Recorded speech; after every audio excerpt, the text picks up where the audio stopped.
The price of being narrow minded in the workplace. This is an hour with Sir Noni.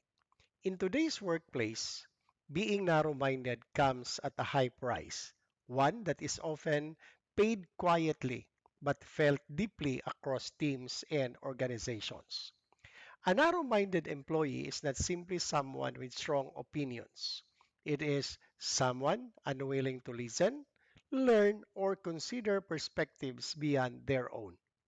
While this may seem harmless at first, over time it erodes trust, stifles innovation, and weakens collaboration.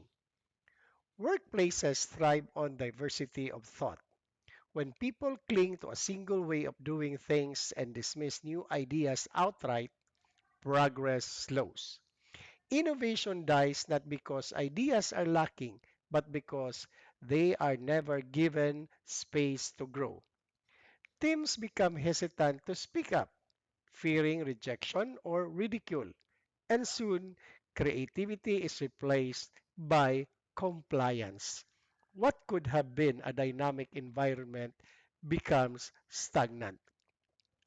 The cost is also personal. Narrow mindedness limits professional growth.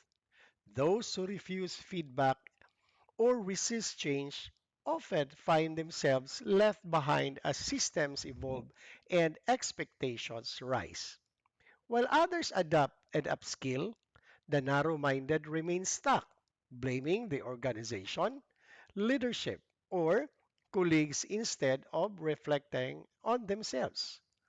Opportunities pass them by, not due to lack of competence, but lack of openness. Perhaps the greatest price is paid by relationships.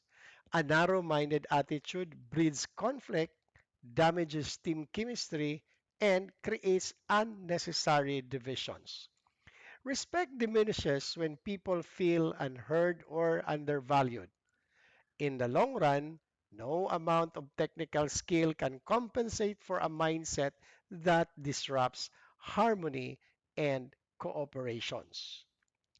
In the workplace, open-mindedness is not a weakness.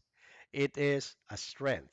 It invites learning, builds trust, and fuels progress.